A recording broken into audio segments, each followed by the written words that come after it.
gay culture is also synonymous with like hookup culture. We're getting married or else. This was before consent. It wasn't toxic, guys, I promise. I love a hookup. Fill this void with all these dicks. Why don't lesbians have like a huge hookup culture? I think we've tied a lot of our worth to sex. Is it It bad was that I just think that's scary. kind of hot? I'm judging you. Is the gay community racist? Of course, packy this, packy that. Your skin's nasty, your hair is fried. It's always white guys. Do you see this face? Period. Pretty privilege works with me.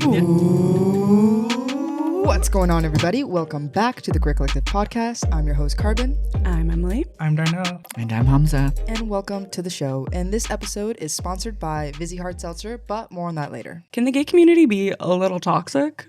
In today's episode, we're answering this question by diving into a discussion around how racism, misogyny, and impossible body standards perpetuate hierarchies within the gay community. But we're not just going to leave you there. Thanks to our lovely guests, we're going to give you all the advice you need on how to navigate gay dating and hookup culture so you can start thriving in all your relationships. And our first guest today is Darynel Beckford, aka Darynel Weekly, who is a creative professional hailing from rural Jamaica. Proficient in various domains, he excels as a costume professional for TV and film, wardrobe stylist, writer, and a curator. As a Black queer man, his journey reflects resilience, shaping his diverse skill set. Welcome to the show. Thank you for having me. And our second guest is HUMZA, who uses he, him pronouns. HUMZA A. Mian, aka Mango Lassi, is a queer Canadian Pakistani who currently resides in the GTA. He's a registered veterinary technician who works in the downtown core and a drag queen who got a start on social media. A drag queen. Sorry, go ahead. Continue. The focus of his drag is to bring awareness to the existence of queer desi folk and breaking the chains of toxic masculinity that holds so many queer desis back from expressing themselves. Welcome to the show, HUMZA. Thank you. That's such a cool alias, by the way. Oh, thank you. It used to be worse. Well, not worse. It's been through so many changes. It started off as Khadija Cockshot, but I changed it because Khadija was the prophet's wife. Oh. And I'm like, I'm going to Right. get killed. I can't do this. Yeah. And then it was Mango Lassi. And then someone called me out for using the word hoe in my name. What's wrong with that? It has origins in anti-Blackness. And it was so difficult to find literature on it. And then somebody who was who had access to U of T's library found an article. Yeah. And I changed it just And to it Mango actually Lassi. does? Yeah. Not so much? I think it's one of those things that's changed so much over time that it just it doesn't apply anymore, really. Right. But I'm not stepping on anyone's toes. Fair. And Mango You're, Lassi not is getting just as good. canceled today. Exactly. So our first section that we're chatting about is hookup culture and dating apps. So I'm wondering, we want to start off kind of hot and heavy. Can each of you share your first time with a man and what that experience was like for you? I'll go first. Okay. My first time with a man, this was after high school, and it was in a construction area. I remember it so well. That's so weird. Construction area. Burned into the brain. He was much, yeah, I was. He was younger than me. Mm-hmm. And I remember driving to Maple, Ontario, near Wonderland. And I picked him up. We had a nice date. And then neither of us could go back home. I couldn't go back to Mississauga and hook up in my room because my parents were there. And my sister, my whole family. We couldn't go back to his place because same reason. He was brown as well. Yeah. So we hooked up in a construction zone. And I have a photo on Facebook of my pants from that night because they were covered in white soot or something. Yeah. Just white shit all over my pants. Not literal shit. Yeah. So But, you were in the zone, not just in a car. We were the construction zone. Oh, my. We were. Yeah. That was my first time. And I ended up dating that person. Well, that's a nice... It was nice. Did you that's revisit the wholesome. zone? Did I what? Did you revisit the construction zone? No, because I don't even know. Construction zone today. I know. I wonder. It's probably a neighborhood now. Yeah. But somebody lives there now where we made love the first time. Wow. But yeah, really that was my blessed first it. time. We did. So would you God. say it was a positive first time? It was because experience? I asked. I was about to say this was before consent. Oh, no. Oh no. This was before consent became a really popular topic. Yeah. And I remember asking first, and I think that's what made it so comfortable for both of us. I asked, can I kiss you? And then it just led into that, which was, it's so nice knowing that my morals were good back then. And they still are. Yeah. But it's so nice to know that, wow, I'm proud of baby HUMZA. Yeah. What made you think to ask consent if it wasn't like popularized? Because I'm even thinking back to myself, like the kind of education we got, nobody knew. Right? Yeah. Yeah. I was afraid of rejection. I just didn't want to go in for the kiss and be like, oh, no, we're not doing that. Right. So I thought better to, and it's kind of cute. Yeah, it is right? cute. Yeah. It's like, hey, can I kiss you? And then, That's so interesting. I like that a lot, actually. Because like typically like after rejection that like people like go past like the whole consent True. thing, because not wanting to be rejected, that forces people to be like, oh, I'm gonna do it anyways. Out of your fear of rejection, like you thought to like ask for consent first. Something to learn from. I like that a lot because honestly, my first kiss was with a boy. He did not ask consent. He just went in full tongue, and I was like, and like I really wish that he had, Right? because it was quite a shock. Yeah. I wish I could have prepped. Yeah, I could have mentally worked it up in my head. Darynel, what was your first time like? It was pretty late. I was in my 20s. Well, who's to say it's pretty late, because What's late? shit, Yes. we You're on be your own having sex in our timeline. teens. Exactly. I was like in university. It was my first year,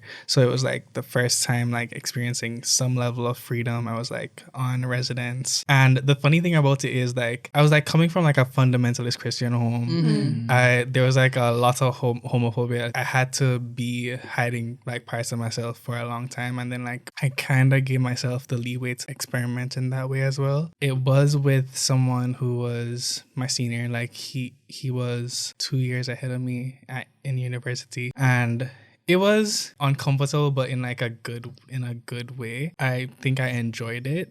No, I think I enjoyed it because I wouldn't be here now. I don't know if anyone else has like experienced this where like after their first time, they're like, oh my God, I'm in love with this person. Of course. Yeah. You'll be together forever. And like, it was my very first like hookup actually. But were they At into least the they let's weren't- be in love forever? They weren't into the let's be in love forever. I was just like, sit down, like you did not like find love in the greatest place, but at least you found love I guess, at the end of it. But like I was just like caught up in a dream for a very long time. And You sound like you're like singing Rihanna lyrics right now. it kind of set the pace for like what I expect in terms of sexual relationships or like intimacy and stuff. After these first experiences, what was navigating dating like for both of you? And what was your relationship to kind of like hookup culture? Was that something that you wanted to engage in? Where did you go from there? I did not learn my lesson from the first one because What like, lesson needed to be learned though? that I needed Expectations. I should just like reduce expectations. I did not have the experience of like having even like a straight relationship, like a cis-het relationship. As soon as like I had sex with someone, it meant that like that person is supposed to be in a long-term relationship with. Looking back, like I can like accept that it was possibly like hooking up, but like for me in the moment, it wasn't considered like hooking up. It was just the start to like what could potentially be a long-term relationship. Would you say you're more of a lover boy? I'm a lover boy. Yeah. I think like all my situationships have like taught me how much I value like a commitment and like being with a person. You know, my mom and dad, they broke up before like I was old enough to like even know that they were my parents. I think like I base my want for like commitment on that, but I feel like it's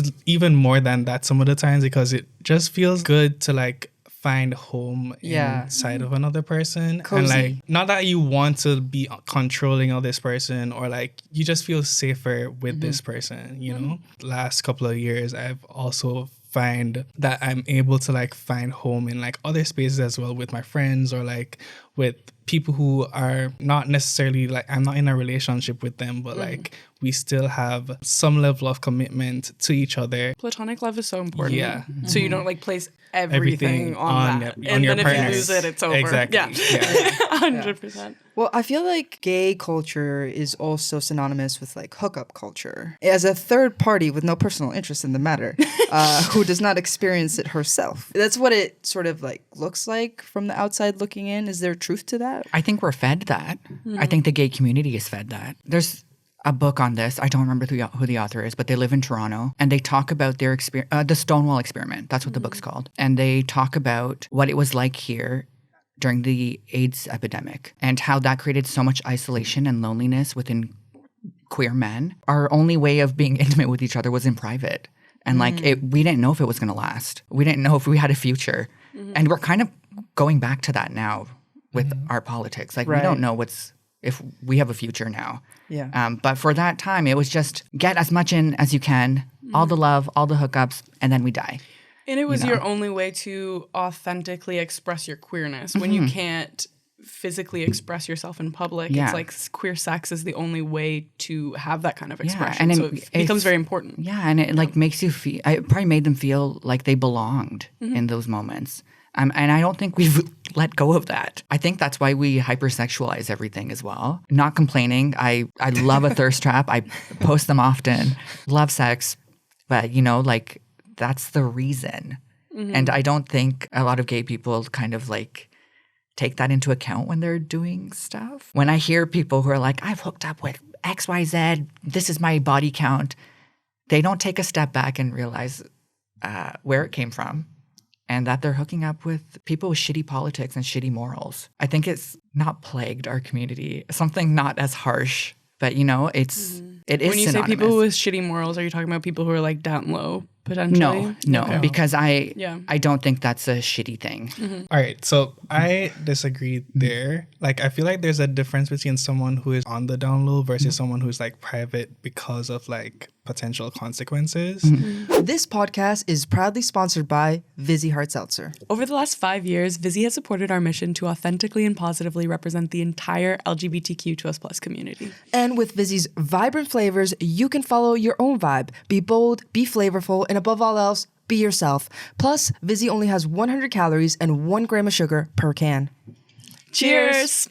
Must be of legal drinking age, and please enjoy responsibly. And now, back to the episode. Someone who is down low, their politics is like very shaky when it comes to like not just sexuality, but like overall when it comes to matters that like affect us as queer people and as on a whole, versus a person who is like private because of consequences. They hold particular views and particular values, but they're not able to be as outwardly like expressive within spaces because of the fear of like being outed or like the because of fear of being They'll be penalized. Yeah. Would you say that those two are like very similar though? Like, how would you be able to tell if somebody's like down low versus afraid of consequences? Because I feel like if somebody is, say, for example, a very prominent conservative figure, say, and the reason that they're down low is because they're afraid of their sexuality. They're afraid of being outed. They're afraid of like Internalized homophobia. Homophobia, or like what this would mean for them, or potentially like losing,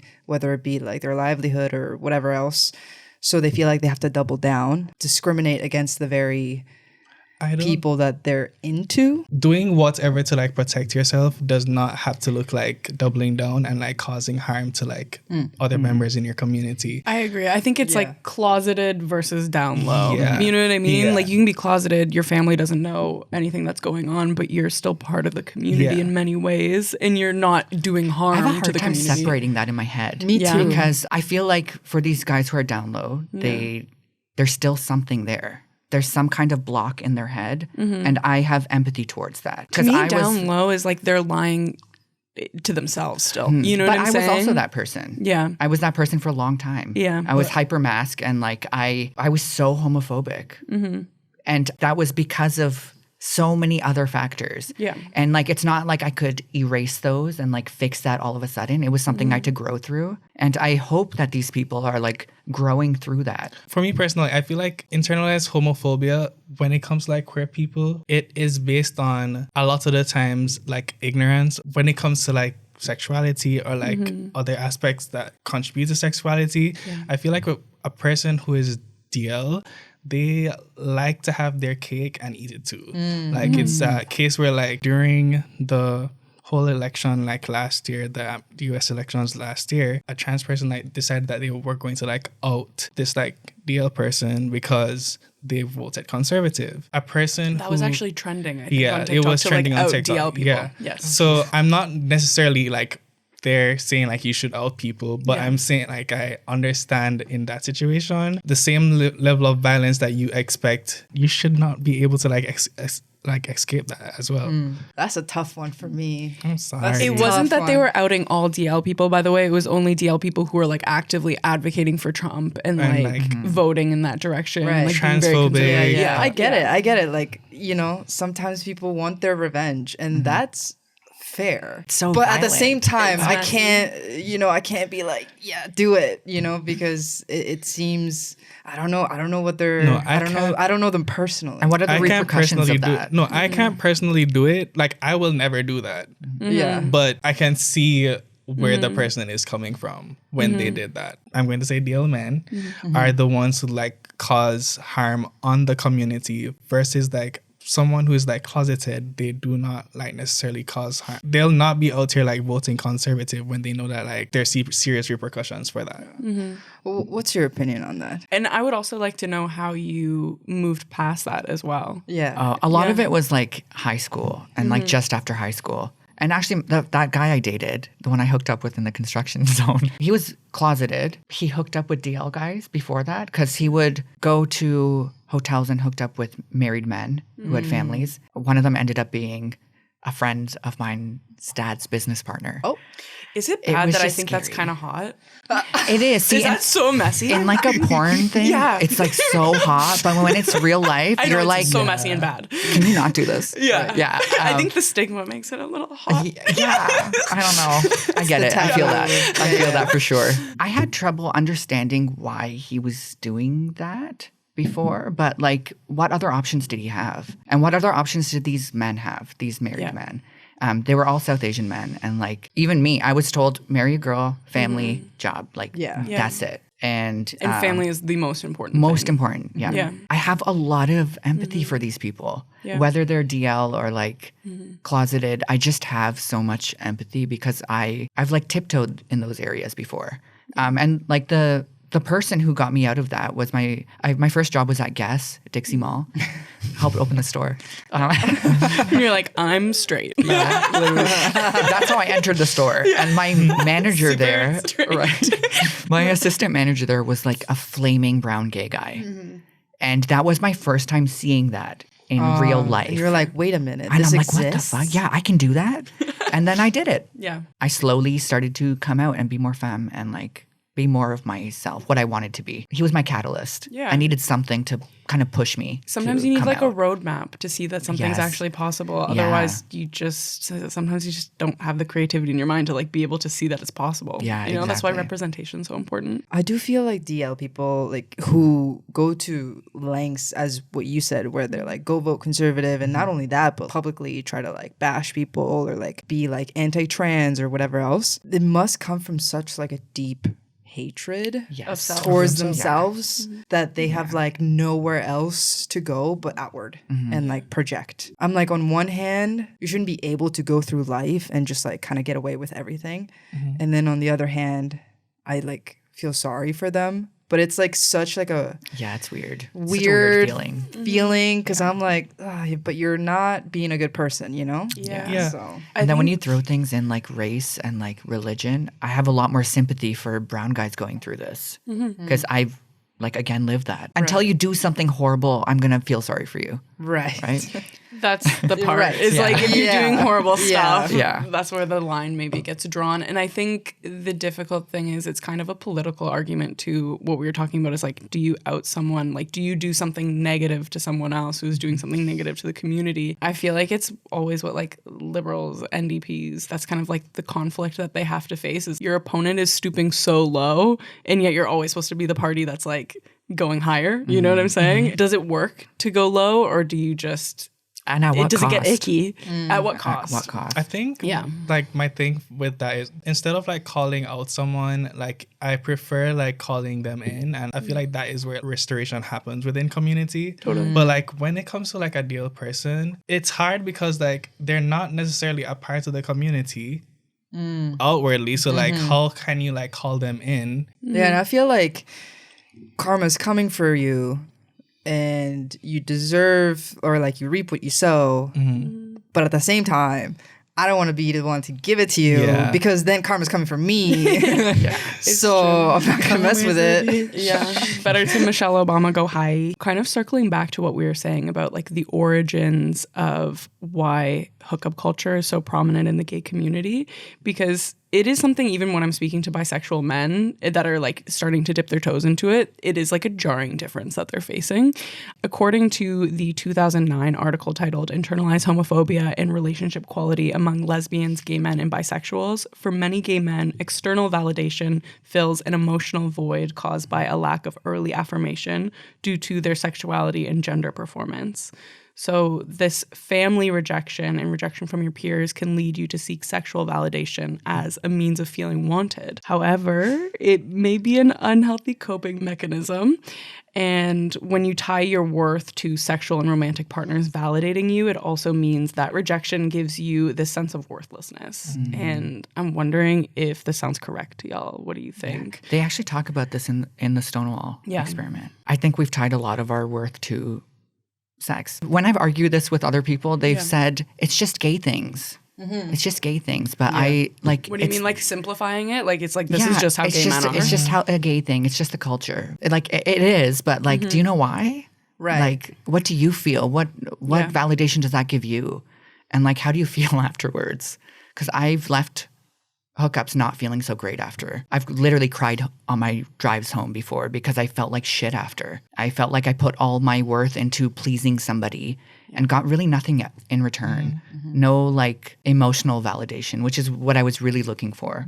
Yeah. And it led into other things. It's just snowballed into like a really slutty 20s for me. Yeah. And we're both very slut positive. I love a hookup. Yeah. But one thing I notice is like my emotional state has to be kind of in a good place for me to enjoy that hookup. Otherwise, sometimes it feels like self-harm a little bit. Yeah. If you're trying to fill a void with physical touch from someone else and it's like there's no actual emotional connection there, it cannot feel so good. Yeah. You know? After I ended things with that guy, it was just random group sex where I would be the only bottom. Yeah. And I would just feel so good that all of these guys are here just for me. Hot. Yeah, if you're in a good place. Exactly. In theory, it's so hot, and like, and from a porn point of view or whatever, it's like so sexy. Yeah. And it was in those moments, but I left some of those feeling very shitty about myself and like gross almost. I'm gonna just fill this void with all these dicks. As many as it takes. All of these flaccid shaped voids. Darynel, does any of this resonate with you just in terms of the hookup culture coming from this place of filling the void? I don't like participate in like hookup culture that much. Yeah. How Lover boy. Yeah. The most like I could like make an equivalent of is the situationship where you're like hanging on for like dear life, even though you know that this person, you're not getting what you want from this person, but like you're still there just as a body. There's no intimacy beyond that. You'll not get what you want ultimately, but like in that moment, you're getting like a taste of what it is that you really want. So you'd say it's like undervaluing yourself out of a fear of being alone. Yeah. So like keeping yourself in these situations that don't feel quite right for you. Yeah. Loneliness is such a big problem. It really Yes. is. Hookup culture starts from like being lonely. Like for some people, you're not there to just like have sex and then leave. It's just like you're there to fill a void. Thinking on it in terms of what you were mentioning, HUMZA, about the roots of gay culture specifically and like hookup culture. And I was kind of wondering to myself, well, why don't lesbians have like a huge hookup culture? And I think it's being able to get away with intimacy, even publicly, more so than men without public scrutiny. When girls hang out together, publicly or privately, or even hook up together, You can look like best friends. you even, can look like your best intimacy. friends. And not only that, like it's hot to other men, right? Especially if you're like two femme women. Yeah. But for men, it's if you're really close together, it gives it away more. Yeah, not those faggots. Yeah. And it's not hot to other men. Well, it was straight men. Yeah. I think this is also kind of a Western problem because I've been to Pakistan a bunch of times. Men are very close. Very close. Yeah. True. I've held my cousin's hands, my friend's hands there. I've seen other guys holding hands and walking around. Yeah. Not gay. I've heard- It's just not gay there. It's I've just heard so some other normal. things. Lots I've of heard- touching. Lots of touchy stuff happening I too. heard that they'll do some things in bed together, and then when they go off and marry their wife, it's like they'll never talk to each other ever again. Yeah, my cousins have. Oh, that sounds so disgusting. My cousins have done stuff like that. Together? I hope not. I think was that the disgusting part? I know. Well, I just thought of it in my head. I'm like, people are gonna think like I'm touching my cousins, but I'm not. I promise. They've done like touchy things with other I've seen them do people, and then, touchy stuff, and then it's normal. As you said, like it's not frowned upon when it comes to women. You're given the agency to like experiment so that you know what you like versus what you don't like, so if you don't like something, you will not return to it. I guess because of the lack of being able to like experiment, especially within the Western world, a lot of like gay men feel like they're starting off late so that they have to like catch up. As It's called I like a said, second puberty is what they call exactly. it. Yeah. I started having sex in my early 20s. Yeah. Already had this notion that like by 25, 26, you should like be married and like settle down with your partner, whoever your partner is supposed to be. There's no way to like do that within such a short space of time because you've not learned as much about yourself, what you like, what you dislike. It was only like 2 years ago that I really had a sit down with myself and I'm like, girl, do you know what marriage really is? Like, it's not just a white picket fence, children in the backyard, kissing on the front porch. No, you literally had to share space with this person constantly. It gets a whole lot more complex when you have a partner. And like even the pandemic showed like a lot of that because people were literally living with partners that they hate. People literally had new partners moving in and they were not polyamorous. So like, I'm not religious, but it was like kind of like a come to Jesus moment for me. Because we have this very like late exposure to like what it is that life is supposed to be, we eventually try to like play catch up. 100%. And if this is sounding familiar to anyone at home, some things that you can do if you're feeling like you want to start growing from this experience of like looking for validation in other people is one, start recognizing patterns. So do you open up the apps only when you're feeling lonely or anxious? I know I do. Do you only feel confident when someone's flirting with you or giving you attention? Does alone time feel unsettling? Do you need other people's attention for comfort? If you're saying yes to a lot of these, then let's talk about how to heal. Don't let sex be your only proof of value. Build up your self-confidence by pouring into perhaps building community for yourself. Like Darynel was saying, platonic love is very important. Exploring your own interests, creative expressions, etc. Everybody gets lonely sometimes, but it shouldn't be like a requirement that you need a partner in order to feel like you can live and you can survive out in the world. It's more of like an add-on rather than a requirement or a necessity. There's nothing wrong with you if you feel that way, though. I have definitely felt that way, and I'm presently working through not feeling that way anymore. But it's a journey, you know? Totally is. Yeah, Yeah. To the absolutely. end of that journey just the other day. So Yes. It's not easy. Sisters. We'll get out of there. So despite the hookup culture, definitely the two of y'all, I'm getting lover boy energy from both of you. I've heard many gay men share a longing for long-term love and intimacy. How do you find that in a community that is still pretty much rooted in hookup culture? A lot of people our age don't know how to communicate well or don't know what to say. My previous relationships all ended because there was a lack of communication. And that just led to a bunch of other shit. I am dating somebody now, and it's very comforting knowing we can talk to each other with no bounds, I guess. And that's also like really difficult to come by, I find. Yeah, there's just a lot of shame. And I think sometimes our shame overrides our ability to communicate well. Is starting from the beginning, like say you're having a hard time finding other people who want the same thing as you, which is like a long-term commitment. Is your advice to just start like communicating from the get-go, like saying what you want? Yeah. Yeah. You need to be on the same page from the beginning, kind of. Or like trying to figure out a way to be on the same page if you want that. And don't go for people who don't want the same thing as you. Otherwise, you waste your time. It sounds like common sense, but it's not because always. your emotions... And it's tougher than it looks. Oh, for sure. Your emotions override everything else. It takes a lot of self-control. Yes, for sure. I also feel like we never put ourselves first. We always find things to fill the void. So we need to kind of put ourselves in a headspace where we're okay we love ourselves, and now we're looking for an addition, someone to love us just as much as we love ourselves. Yeah. You know, it's not about who can I marry the quickest or like who can I date the quickest. Could be a recipe for disaster. For sure. For sure. Yeah. Inside first, and then you start looking out. 100%. I would even add to that, as important as it is to communicate your needs and your wants when it comes to a relationship, especially a long-term relationship, not putting pressure on it, or finding the sweet spot of like not putting pressure on it, and also like being open to long-term relationship with somebody is important. Because if you're like just saying like, hey, we need to be together long-term, otherwise I don't want to keep seeing you, it's kind of a turnoff. Yeah, it's a lot of pressure. It like, is, what if that person could still be figuring you out? You're probably still figuring them out, and you're not entirely sure how much you can commit. The way that Emily and I met, I was really into them, and I was like, I think I really want something from this. Yeah. And Emily was like, yeah, I don't know about that. I think I want to be single. And I told myself, you know what? I really want to see where this goes, even though they can't commit right now.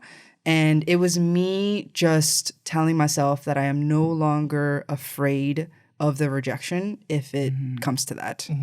And I think that part of the reason why we try to lock something down immediately is because we don't want them to slip away. But you can't really control that. That's how I met my current partner. It was a year of casual dating, and like they weren't ready. They just weren't ready. I put myself in that headspace where like, you know, if we can continue this casual dating thing and like it works into a relationship, that's great. But you know, if it doesn't, that's also fine, because I'm not going to force somebody to like me. 100%. Right? I think in tandem with that too, consideration is also important. So consideration plus communication in instances like that. Even if you're not invested enough into a long-term intimate relationship, friendship is also like something that could be explored. And I feel like that should be at the forefront of mind as well. Like I'm not ever, anytime like I go on a date with someone, I'm not going on a date to say, we're getting married or else, or you know, like it's a matter of like decide now. Exactly. Like I can be able to like vibe with you, not to say it's not ever going to be like a full-fledged relationship, but be able to treat me like how you want to be, like you want to be treated. I recently, after a year of like casual dating and like going back and forth with this person, we finally decided to like be together. It was February last month. Wait, have you been in a coma? Wow. We're in April. Okay. We're in May. Yeah, oh, right. It's wow. Wow. You know, blacked out. Everything is happening to me all at once. We met because of my best friend, who told me that the best way to get over another man is to get under another one. And how do you feel about that advice, by the way? Good or bad? I feel like it has some truth to it. Yeah.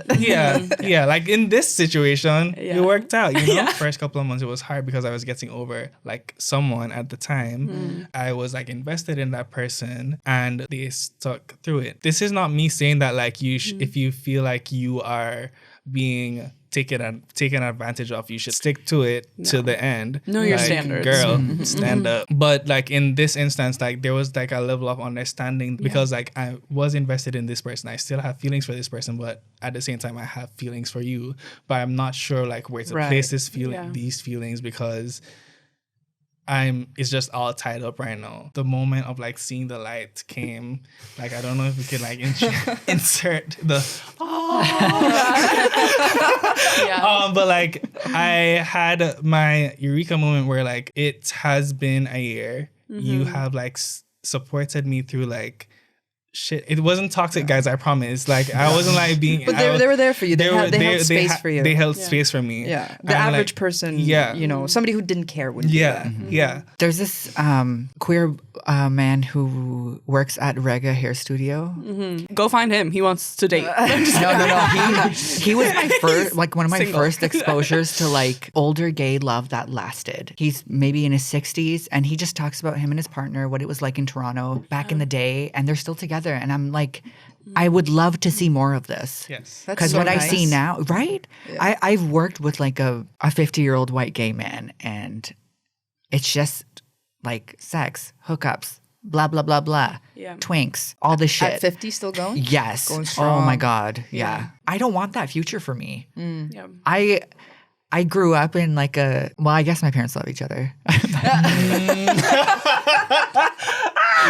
That's hilarious. I grew up seeing a family unit, and I don't necessarily want kids, but I do want someone to spend my time with, because my looks are going to go away and so are theirs. You know, I want someone who will stick through that after when I become ugly. Yeah. You know? Still got a few good years at least. Please. To sum it all up, it's finding that sweet spot between not pushing it, but also having standards for yourself and not being in something that's painful for too long. In giving space for love to grow in unexpected spaces, perhaps. Yeah. Love that. Also be realistic. Yeah. That's the hardest. You're not going to love them every day. Some days you'll just like them. No, you're not going to like them every day. Some days you just love them. So this next section that we're jumping into is racism and hierarchies in the gay community. And the first question, straight up, once again, hot and heavy, is the gay community racist? No, I fixed it. Yeah, period. One brown boy against the world. We're done. Yeah. I fixed it last week. Mango it was Lassi? over. Yeah. Wonderful. Okay, that's a wrap. How do you really feel about it? Of course. In every community. Yeah. I can point out so many experiences. But my biggest, it was a call out. I do love calling people out, or I used to love calling people out. You like to stir the pot. This is necessary. Sometimes it is, especially with the older gays. Like, they do not get it. There was a queen at Woody's just before COVID. I went there with a bunch of friends, all brown friends. We came in, we sat down. This is the second time it had happened. This queen. A repeat offender. Probably every week, repeat offender. Really? She saw us sitting and she said, Assalamu alaikum. Not all of us are Muslim. So I was like, okay. And then she starts like mimicking Arabic sounds, like the glottal sounds. And I'm like, okay, girl, you need to shut the fuck up. I didn't say anything in the moment. We stayed for the show. We booed her. And it was just all white patrons. So like nobody was standing up for us. No one did anything. So I went on Facebook, went on Instagram the next day, wrote a giant thing out. This can be edited out. It was Georgie Girl. And everyone knows that it was Georgie Girl. She is just old and racist, and I fucking hate it. And I called her out. Huge response from the queer community here. Huge. Really? Yeah. And Dean, the owner of Woody's, personally reached out to me and said, hey, we're going through sensitivity training. I put up things in the green room, etc. And then the next month, the world shut down because of COVID. Right. So nothing ever came of this, and Georgie Girl's still working there. And, you know, that was just one example of like some old fucking loser being racist in a bar where no one's going to do anything. I feel the part in that story that's actually the worst part is the fact that no one else in the room stood up for you. Nobody. And that is when it becomes like really a key part of the culture to me is like you can have one shitty racist person and This they is the can most be popular anywhere. gay bar in the Toronto. village. Like, why was nobody saying anything? Exactly. And why was this going on for years? And I mean, that's not the first story I've heard about Woody's either. Right. But Let's talk about the misogyny there. But this is the problem is like for a community to change is other people need to start, especially allies need to start speaking up and saying something and actually changing the culture. Otherwise, everyone's just like sitting there and approving what this person is doing and saying like, this is what our culture There were looks people like. laughing. Like, what's funny about Even that? more fucked up. What's funny Yeah. about someone mimicking a language that they don't speak Yeah. because they see a table of brown people? Yeah. And making the only group of brown people in the room of white people feel even more uncomfortable. Yeah, it was so Yeah. fucking awful. Even on Grindr, there was one Friday the 13th where I woke up after a date with a guy. Not Friday the 13th. Well, I know. I was like, wow, this is the worst day. I woke up. I just went on a date the night before with a guy, and he sent me a really sweet text being like, hey, I don't think it's going to work, blah, blah, blah. And I felt defeated, so I opened Grindr, of course, like one normally does. This old white man messages me, and he's like, your skin's nasty, your hair is fried, you have acne. Why the fuck are you even on this app? Oh my God. And I'm like, You could have just swiped away. you could have said nothing. You could have gossiped about this with your friends, screenshotted my face and been like, hey, look at this ugly guy. It's always white guys. It's always the white guys, old white guys who are just like up my no ass filter about and being. feel like they can say Yeah. anything they want. Yeah, I Entitled. fucking hate it. I hate it so much. Darnell, what's your perspective on this? I mean, we've already determined the gay community is racist, but what's your experience with that? It wasn't like outwardly racist as that, but like I remember one Pride weekend, I went to, I don't even remember what the name of the place is. Went in with like a group of my friends. We're all black. First, we're like waiting by the door to like get in. We ended up at the front of the door. While going in, being let in though, like this waiter, like literally uses the tray to push us out of the way, and then like proceeds to tell everyone else, excuse me. And I'm like, Oh, no. Wow. I'm like, I'm more calm and collected than most of my friends, but I'm also able to crash out. Yeah. So I have it in me. yeah. If you pull it out, it will happen. I'm there like, excuse me, we were about to go in, like the security like let us in and whatever. Why did you feel like you needed to push us? Attitude. We go inside. We ask for the manager. He keeps walking past, rolling his eyes, whatever. Finally get to the manager. They're like, we apologize, and like offers us shots And that's it. And then that person just like continued to work. And I'm like, Did he even talk no, to the person? I didn't see any type of exchange. They said they talked to them after. And I'm like, girl, if I wanted free drinks, do you see this face? Period. Pretty privilege works with me. Okay. So like I do not need to cause trouble to like get some free drinks. Why isn't there some sort of like consequence to like situations, especially in that instance where it was obvious that it was like targeted. Especially in the queer community, which is supposed to be a safe space for everyone. Like at Pride, it's meant to be a space where everyone feels like they can just like let go and be really happy and comfortable, you know, fully as you are. So it's like to experience something like that in that space hurts even more. It was insane. It felt racist. Yeah. But I will not say that person intended to be racist. I don't know if that's too much grace, but like, I guess grace. Yeah. I'm gracious. People only fight for us as like during the pandemic when like the whole like George Floyd situation happened, like we'd see like placards saying I Lives love Matter.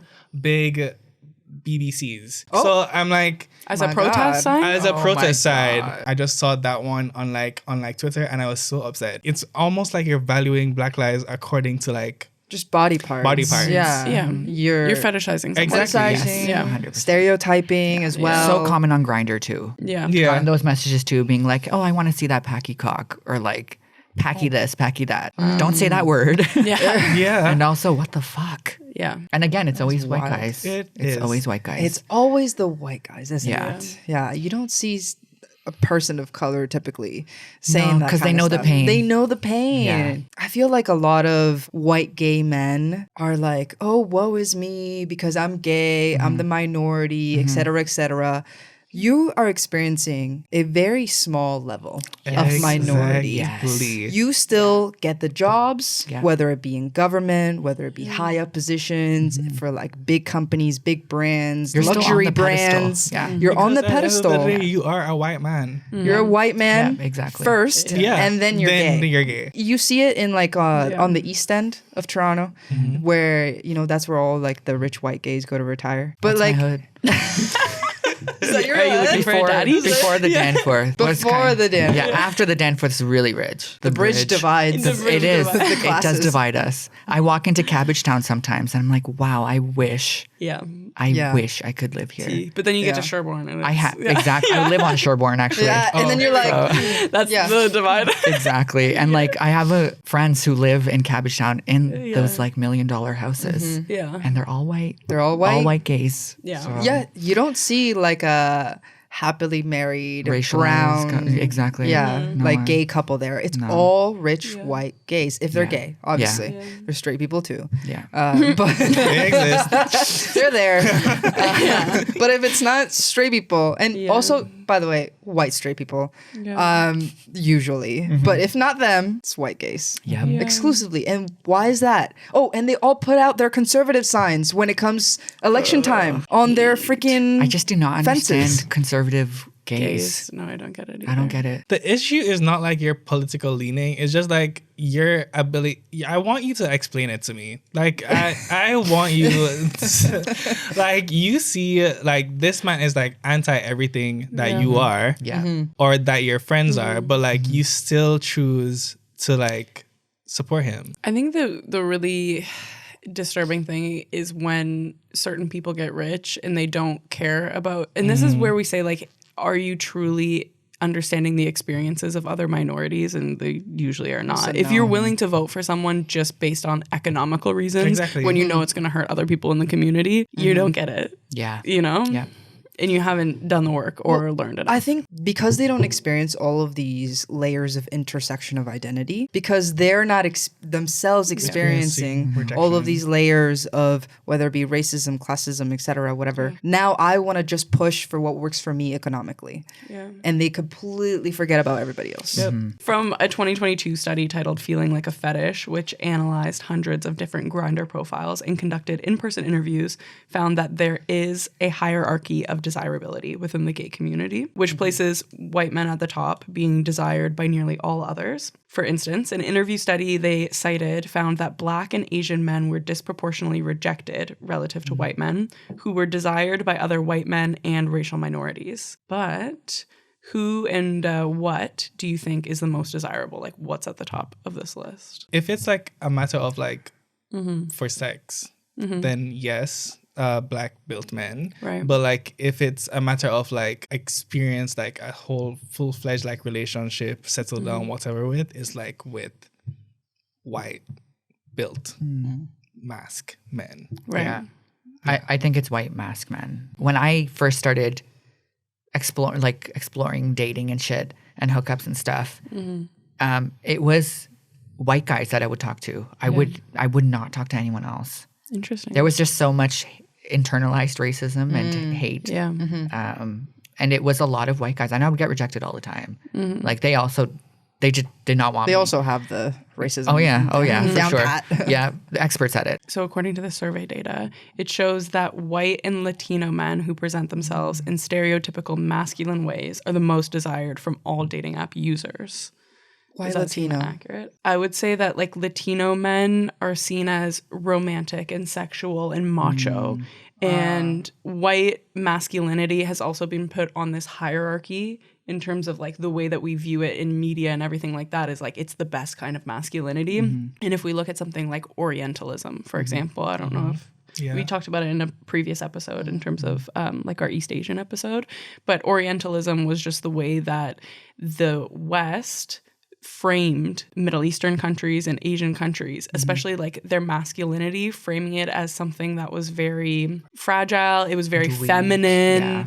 And if you look at the way that like Asian men or Middle Eastern men are framed in our TV shows here in the West, you're never like the macho leading character. You know what I mean? It's like always You're the the soft undesirable, person. Yeah. the undesirable person, Yeah. you know, or a terrorist. And then Black masculinity, so fetishized. You know what I mean? Like you're talking about like the big black cock. It's like that is just like being seen as like your body part, and in the way that like we were just framed to look at Black masculinity in general as like something to be scared of, but also something to like sexually desire and fantasize over. I'm wondering if either of you two have experienced this kind of like fetishization or racial stereotyping when you're on dating apps. Folks will message me on Grindr saying like, I want your packy ass, or like, Oh my. I know, or like, That is bold. yeah, it's really weird. It's happened a lot like over the last 2 years, Yeah. I think. But again, like just all white guys, and like that's kind of been the extent of it. I don't entertain it anymore. I kind of just block it now, but I have given into it in the past, and like, Like feeling desired. yeah, and just hooked up with those people because again, I'm not looking for emotional fulfillment. I Yeah. just want a dick or an ass. Sometimes you it know? can Like be nice to feel fetishized, which Yeah. is like Yeah. a hard thing which to is talk horrible. about. Yeah. But It depends. Like if it Yeah. is consensual Yeah. and you're like, I'm okay with being fetishized right now, and that is totally fine by me, then that's just two consenting adults but you're doing also something. like feeding the fire. But if you're I think you should Yeah. question it. Yeah, Like, for sure. if you're questioning yourself and you're okay with it, like good on you. Yeah. But if it's a case where like you're leaning into it because of like desirability and or like whatever, I'm against it. Yeah. Because that's harmful. I No, I think it's agree. like, is that person seeing you as a whole human being? I think fetishization, if they are fetishizing you, usually they're not. They're just seeing you as like this stereotype, This thing. Yes, right? yeah, like a just this thing thing. to use, yeah. And the part that can feel nice the about thing, that is though. like, whoa, I feel so desired right now, but Yeah. why are they desiring you? Yeah. They're not actually seeing you as a human being in that moment. And it's like, that can also feel really icky. I did find myself Yeah. like in my 20s because I had a lot of just random sex in my Yeah. 20s. A lot of it was group sex, and it was just me. And I wanted all the attention. I didn't care if they Yeah. were fetishizing me or not. Sometimes Wanted those it, things, yeah. yeah, a because lot you're of people so, go through that phase. Yeah, and I don't regret it. I can look back now and be like, I should have been more aware of what I was doing, and like Right. I can see why it was kind of wrong of me to do and to give into, but I needed something fulfilled for myself and filled. And I guess I guess it's also like a case where it's like building blocks to like the person that you are today. Yes. Yeah. 100%. You know, 100%. like, Also, just life. kinks and fetishes are tricky territory. We Yes, kind of talked yeah. about this a little bit in our episode with Pat about the Psychology psychology of kink. That sort of play is so tricky, like, and almost like impossible to determine whether it's like good or bad or like ethical or not ethical, because sometimes people want to be objectified, Yeah. and that's their choice. Yeah. If it's the case where you feel like it's hurting you, then that's a problem. and Yeah. like not just hurting you, but like in the long run, will it hurt other people By encouraging the behavior. Yeah, encouraging that's it. fair. Right. Because why are we doing like slave play? I'm judging Right. you. Yes, so Yeah. that one came up in the episode as well, where it's like, oof, that is really, really just like Yeah. something that they didn't feel comfortable even like touching on, because it's like, I'm not okay with it, so I don't know what to say about that. Yeah. You know, I don't know. I don't know. I'm sorry. full judgment in the I'm room. listening and I'm judging. Yeah. Because like No, what are your I don't thoughts? know. Like when it comes to situations like that, I don't know how you can argue how ethical it is, because like in the grand scheme of it is not ethical. But so why should like this one instance where like it's considered something small or whatever, should it like be given like like agency? I've been asked by folks I've hooked up with to call them racial slurs during sex, and I will not do it. Yeah. And again, the consent is there, the permission's there, but Exactly. That's the my boundary own that you're ethics setting. and my own morals come into play, and like that's more important to me than pleasing somebody for like 10 minutes or whatever, Can I be honest with you? Please do. I'm so sick and tired of these dates that feel like job interviews. In 2025, we deserve a space where we can show up just as we are, ready to meet other people just as they are. So lucky for you, on Field, you have the breathing room to explore your desires. Think open relationships, cuddling, being a brat, and find communities that share your interests. Think D&D, tennis, zine making. Free from ads and completely independent, this is the place that draws curious, playful, and open-minded people, the ones that you have been looking for.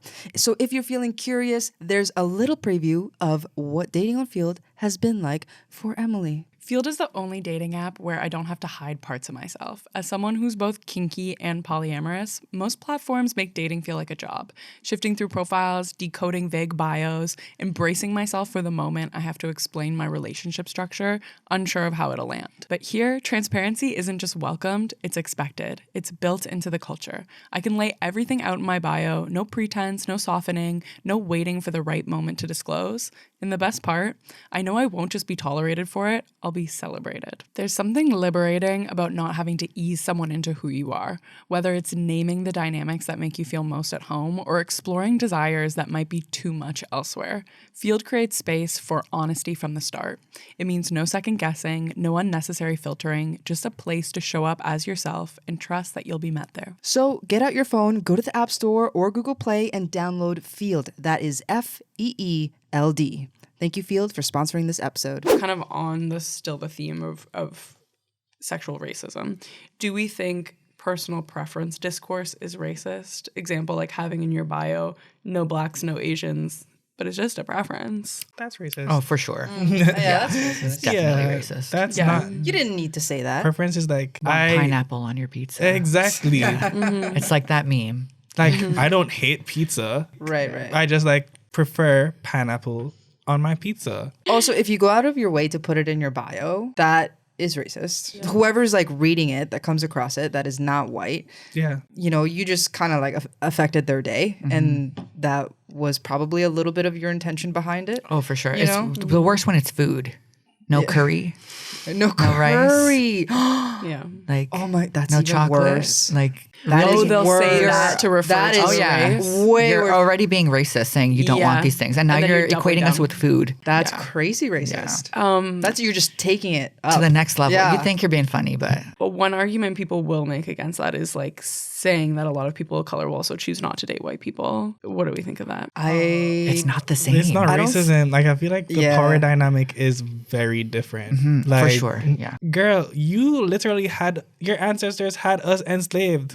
There is going to be some sort of like resistance to like wanting to date you. I think when it comes to like preferences, people are not out here like cussing you and saying like you should not be interested in that. There's a lot of black people that are interested in white people. And like a lot of people who are not interested in white people, but they are not out here like scandaling or like being oppressive towards other black people who might be like interested in white people. And I just think in general, reverse racism doesn't exist because Yeah, racism exactly. is Yeah. prejudice I plus feel power. like the place where it comes up, where it Yeah. comes from, is very different. Like when you're a white person and you're like no brown, no black, no Asian, whatever, then it's coming from just a place of racism versus Pure stereotypes. and Yeah. stereotypes. But say that you're like a black person and you only want to date other black people. You don't want to date any white people. That's coming from a place of like wounds. It's coming from a place of hurt. Yeah. It's coming from a place of all this history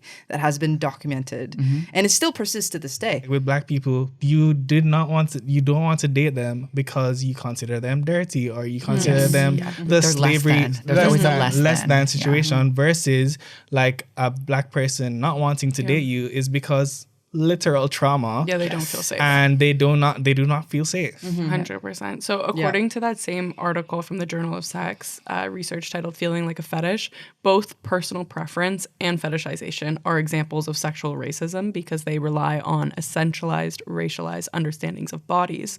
So what does that mean? An essentialized, racialized understanding means you believe a group of people have a fixed and unchanging nature based on their perceived racial identity. So for example, someone with a personal preference may exclude Black men because they are viewed as sexually animalistic, while someone with a racial fetish may respond solely to Black men for the same reason, but it's still coming from a racist place no matter what. Yeah. Kind of coming from the other side, are either of you open to dating white men? How do you feel about that? I'm dating a whitey right now. A white, not a whitey. Yeah, so you are. But I remember It's my first white. you. So. But I remember you said that it wasn't something you were open to before. No, because when I first started talking to white guys or talking to guys in general, I would continuously be rejected. Right. And a lot of it was racist. Yeah. So it was actually the Friday the 13th thing that was the straw for me. It was the final. It was. It was the last one. And then I only dated brown guys after that. Right. Only brown guys. Did that feel better? All for my you? exes have been brown. It did. There was a familiarity that I had with them, which I would never have with a white person. And now that I'm dating a white person, like I don't have that. And like there's a lot of explaining, that's why the communication is so important to me, because I need to let him know how I'm feeling about things. And like he's a good white. He listens. Yeah. And he understands. Well, I don't know if I told him, you're never going to completely understand what I'm going through. Absolutely. Ever. And like, I just need you to listen sometimes. Yeah. And he does that. I feel that's another reason though why some POC people choose not to date white people is because of the constant like explaining. Yes. That you have to do. I was going to add to what HUMZA was saying, that like there's an ease dating with your race versus like having to like constantly be correcting or like explaining. It kind of feels like you're re-traumatizing yourself, like when you have to like re-explain something to someone. To like answer your question, like I'm not ruling out ever like dating a white person, but I do recognize that there's a preference to not date a white person because of the ease that it comes with. So this is actually called an oppositional gaze because it challenges conventional hierarchies of desirability that judge all bodies and people of color against white bodies and people. And most often people of color have to work to cultivate an oppositional gaze because conventional hierarchies of desirability affect everyone. But in spaces that people of color carve out for themselves, they're more understood, valued, respected, and desired. And in these spaces, whiteness ceases to exist as the reference category to which non-white people must orient. That's pretty powerful. And in terms of your partner now, you said that this is a good white. It's a good white. Yeah. But the fact that he I love listens, saying that to him too. it's Like, great. good No, white. this is fantastic. The fact that he like listens and like is really there to like try to learn is, on one hand, it's affecting you both because you're like learning how to teach someone and then they're learning how to listen to another experience. So you could say that you're doing the Lord's work. That's why I'm here. That's why I invited you today. My only like challenge, I think, is things like I'm not out to my family, to my parents. My sisters all know, my cousins know. My sisters love me, but my cousins, like, they cut the ties after that. And my parents don't know that. I've never come out to them, but they've asked me. I've said no because they're old, their health, all these reasons. You don't want to shock them to death. Literally. My dad, they're both heart patients. You won't be responsible for No, not me. Someone else can kill them, not me. I'm living a happy out life. Like I'm out. I'm very open about my queerness and my drag and all my makeup and shit. Like everything I do is very out there. He's out to his family and like everyone knows. And I feel bad that like he's not going to get that from my family at all. When he comes to meet my parents eventually, it's going to be as a friend, but they're obviously going to clue in because this time it's not a brown guy. They've met all my exes. So, and like my exes were able to talk to them in Urdu and Punjabi and like the boyfriend thing kind of escaped their mind during that time. But this is so in your face. I want that meeting to happen eventually. I just don't know how it's going to turn out. So like I have my own worries about certain things like that I have to teach him, or like how to behave around old different brown culture. people. You know? I think like it's if you want it to happen, you know what I mean? Yeah. I don't think you have to do it. I do want it to just happen for him. Yeah. You know, Because Yeah, we have for talked sure. about it in the past that coming out is like a white concept. Yes. A lot of the 100%, times for yeah. people of color, Yeah. it's not really an option. Yeah. For whatever reason Yeah. it may be. Yeah. Yeah. Just like not putting so much pressure on it. Like it's something, if it happens and it's a positive experience, then like that's amazing. Yeah. You know, but it doesn't have to be everything. Yeah. There's always going to be aspects that you don't connect on in a relationship, but I don't know, it's just having the willingness to understand someone, and like I guess also the excitement to understand somebody Yeah, too. yeah. You know what I mean? Is Yeah. I think it's interesting to connect with people who aren't exactly the same as you. I am excited for those things too. Yeah. Like Yeah. this is my it's my first time with a white friend. So I'm just like I'm looking forward to it. And like I'm looking forward to like maybe inheriting some of the privilege or something. Yeah. Going to a cottage definitely maybe. use Yeah. them cottage. for the privilege. Yeah. And by Their use, family's I from mean, Newfoundland, so like I Yeah. can't wait to go out there and like Amazing. Go out meet his east. parents. Yeah, and, go do you know, white things. Do white Yeah. things. Eat moose. Oh, they eat moose Yeah. over They there? eat moose. Go camping. Oh, I heard it's Camping? gamey. Yeah. It's gamey. I love You know what? food. Go I will. for it. I love Yeah. trying new food. So like I'm just excited to explore these things my that I God. really never really got to before. Forgive me for this, but I feel like a curry moose would slap. Oh. You know Maybe I what? should go and introduce that to them. Yes. That would be I'm kind gonna of do cool. that. Oh, I I like the that sound idea. of that. Okay, we're Because doing if it that. is Yes. gamey, Yeah. you We're would like doing it. Yeah. slow cook it. Yeah. That'd be so good. Yeah. Okay, I'm pitching it. I Pitching love it for that. next trip. Does he have a cottage? I don't know, but Find his out. family has like a Find lot out of land immediately. in Newfoundland. She was like really mad that I wasn't a white person with a cottage. I would love a cottage. That's- I've been glamping, know- and that's the closest I'll get. Ooh. Out of all the things that white people are into, cottage is definitely one that they got right. Yeah. I have two more questions for y'all. How does the dominance of a white-centered gaze within the gay community shape the body standards and expectations around gender performance in the gay community? I'm just the opposite of those. things. But that's what I mean Like, is like, I- how do you even cope with that sort of I expectation? think I felt ugly for a really long time. Yeah. I still feel ugly sometimes. I feel like I'm too thin. I'm too hairy. Do feel like my skin is too dark sometimes. And that's like just a colorism thing that my mom passed on to us. Yeah. You know, like my mom is one of those ladies who uses Fair and Lovely. She bleaches her skin. Oh, wow. To this day, she's in her 70s now. In her 70s.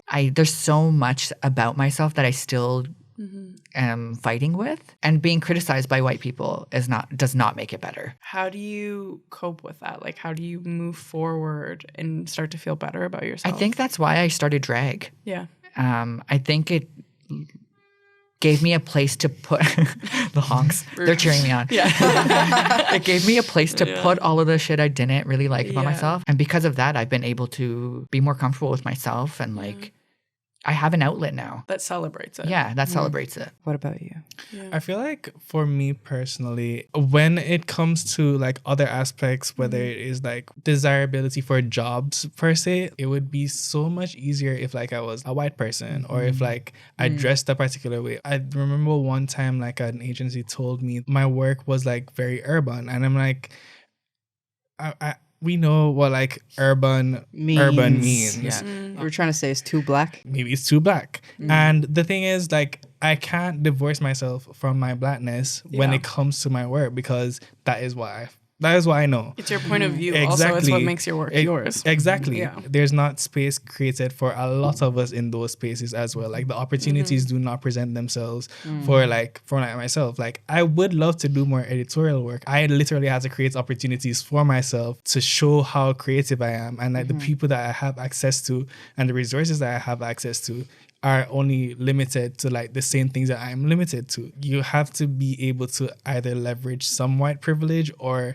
be a white person with white privilege in order to like get these types of opportunities. Yeah. Or like perform whiteness. in Yeah. order to Yeah, get the perform opportunities. whiteness. Yeah. A lot of the times it's hard when you're carving your own path, when it's like the dominant white culture and people are like, why don't you just perform this and you Yeah. get ahead? But it's like, that doesn't feel authentic to me. Yeah. And it doesn't make sense. But is this going to be worth the trouble of like Yeah. carving out my own path, Yeah. basically? People will find you who are meant to find you. And there's lots of other people who share your point of view or who are going to resonate with your point of view. Yeah. You know, and it just, because something doesn't exist yet, or maybe it just doesn't exist here, or it doesn't, I don't know, people aren't seeing it enough. It's like the people who are meant to find you will find you. And then it's going to resonate so much deeper and it's going to be so much cooler because you did it first. Oh, period. You know? What has been your biggest lesson in dating and navigating the gay community that might benefit a listener who is newly embarking on their own gay little journey? The red flags are probably red flags. And look out for those and believe yourself when you see them. Yeah. And there's nothing worse than like thinking it's a one-off and then the person is actually fucking horrible. Also, don't just wait until the red lights are red. Question those amber lights as well. You're right. Yeah. That's true. Yeah. Because sometimes when the red lights show up, it's like too late. Be wary of white people. Always. I'll advocate that till I die. I've just been burned so many times. That's So- fair. And I know a lot of other people have too. Like, watch your own back and like make sure your queer friends of color who are watching your back, like, listen to them. So I think throughout this episode, we brought up a lot of examples of stereotypes and these racial hierarchies that are existing within the community, and chatting about how there's a lot of toxic masculinity and a lot of like patriarchy and white supremacy that's happening within the gay community. But one thing I want some listeners to know is that alternative forms of masculinity exist. Not all masculinity is bad. And they can also be a form of resistance, which is fun. So like being flamboyant, being femme, being nurturing, communal, anti-capitalist, these are all like a way to resist and like protest this kind of culture by like expressing yourself in that way. I think even you said, HUMZA, that like doing your drag, like that was healing for you. You know what I mean? for Like sure. that was a form of protest. Yeah. And I feel like putting yourself on display like that publicly and being so unapologetically yourself and brown and I also keep my highlighting beard it. in drag. So And just highlighting all of those aspects that you love, like on for the world to see. Yeah. It's like what you said about walking into guests and seeing like the first flamboyant Yeah. brown person Yeah. that you've seen in your life. It gives Yeah. other people permission to Yeah, do the I same. want to be that person for 100%. kids. I hated growing up without someone to look up to, and I don't want that for Yeah. our future. 100%. I think queer gender performance is a form of resistance, and also like stand up for people. Holy shit, that's how you change culture. Don't Shit, be a do it. bystander in community. Literally. Like if Yeah. you see someone being fucking racist, stand up for them. No, not wait. Not stand up for them. Stand up against them. There we go. Okay. I saved you. There you go. Yeah. Don't defend the racist. Oh my god. My partner and I were on the bus and we were being like accosted by some drunk guy on the bus. And this woman just sitting on the side, she stood up. She defended us right till the end of the ride. Hell yeah. And then she got off with us. She's like, I'm not even gay. I have a husband at home, but that was fucked up. And I'm like, I was like, thank Ally. you. Ally. That's that. Talk, allyship. Valentina. Do it. And honestly, like in this era that we're living in right now, we need like loud allyship. Yeah, we do. 100% We do. Honestly, no, but I feel like especially in a city, you get desensitized to people struggling. Yeah. And you're like, that's not my problem. Yeah. Yeah. Like the other day, I saw, this is very random, but I saw a man trying to get over the fence, but he had a flat tire on his bike. And he went over the fence too, but his bike was on the other side. And he's like, oh shit, and how do I get it back? And he was like, you know, white hair, older, not as limber as he probably once was. And I saw him struggle, and other people saw him struggle, but nobody did anything. I'm like, I'm just gonna go help him get his bike. We see people struggle all the time, and we're desensitized to their 100%. struggle. So just help. I love that. I'm that Even a person little, too. you know? Like I'm that person for sure. So where can people find you both? And is there anything that you want to plug? Anything coming up? You can even just You're say for your hire. Instagram. Yeah. Yeah, Yeah, you can tell hire people me. hire you. Hire me, please. But you go first, Hamza. I'm on Instagram _HUMZER. If you see Mango Lassi anywhere, that's probably me. Think of them. Even if you get one, like Yeah, if you're Literally drinking think of one, me. think of Send me. me a picture of you drinking Mango Lassi. So my name on Instagram and TikTok is Darynel Weekly. So DARYNEL. WEEKLY. My company, Paired Collective, has a partnership with Nia Center right now through their Neoflix presentation, where I'm curating films. They look at costuming or like appearance from like from a political perspective. The last film that we showed was Rockers, which is a Jamaican cult classic, reggae cult classic, that basically where I used that to start a conversation around like the appearance of like Rastas and how they use that as like resistance within Jamaica. So if you would like to support that, you could follow me and Nia Center to get more information on That's that. sick. Thank That's you. Also awesome. hire me. Yeah, hire them. I'm a costume designer and wardrobe stylist. So that's everything that we have for you today. And if you want to dive deeper into men's sexuality, we have a whole bisexual episode with Brock. It's titled, Why Are There More Bisexual Women Than Men? Make sure to leave a like and subscribe. And if you're listening on your favorite podcast app, make sure to leave us a 5-star review because it really does help the podcast out. Thank you so much for doing that. That's everything that we got for you. And until next time,